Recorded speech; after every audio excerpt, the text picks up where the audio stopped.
Maria Francesca De Marco, relatrice del libro di Laura Sanfilippo, Donne d'Italia, cosa ha raccontato la sua relazione?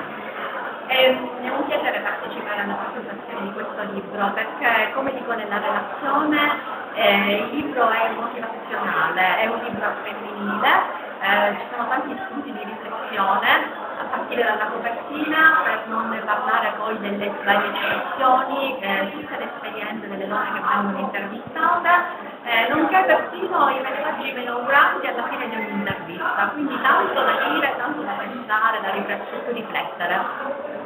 Sindaco Castellino, Donne d'Italia di Laura Sanfilippo, oggi a Palma di Montechiaro ha segnato un importante momento di riflessione.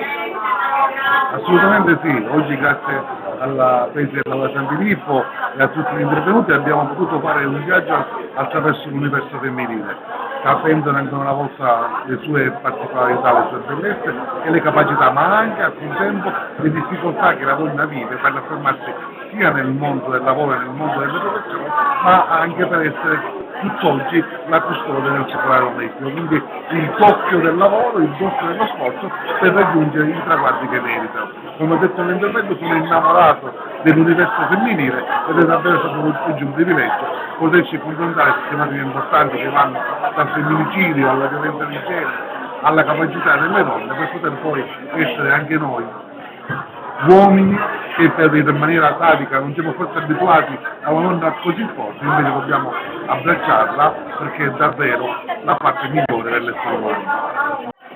È stato un grande successo, Donne d'Italia, la prima presentazione a Palma di Montechiaro. Laura Sanfilippo, cosa ci dice? Che sono molto grata alla mia cara amica giornalista Margherita Succhiano per essere sempre un mio punto di riferimento certo, questo significa che tra donne possiamo lavorare insieme, condividere e non essere come si pensa sempre l'une contro le altre armate. Donne d'Italia chi sono? Donne d'Italia sono delle donne in carriera, sono delle donne forti che non hanno bisogno di chiedere lo spazio perché lo occupano grazie alla loro competenza e alla loro eleganza d'acciaio.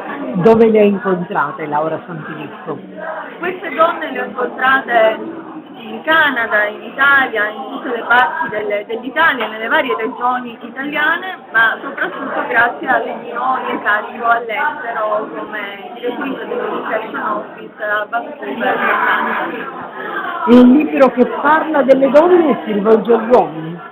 In un certo senso sì, è una riflessione comune, se noi donne pensiamo che da sole possiamo farcela, abbiamo fallito. Credo profondamente nella reciprocità tra sessi, nella reciprocità tra uomo e donna, nel condividere i ruoli, nel rispetto degli altri, l'altro, uomo-donna, nei rapporti non asfissianti.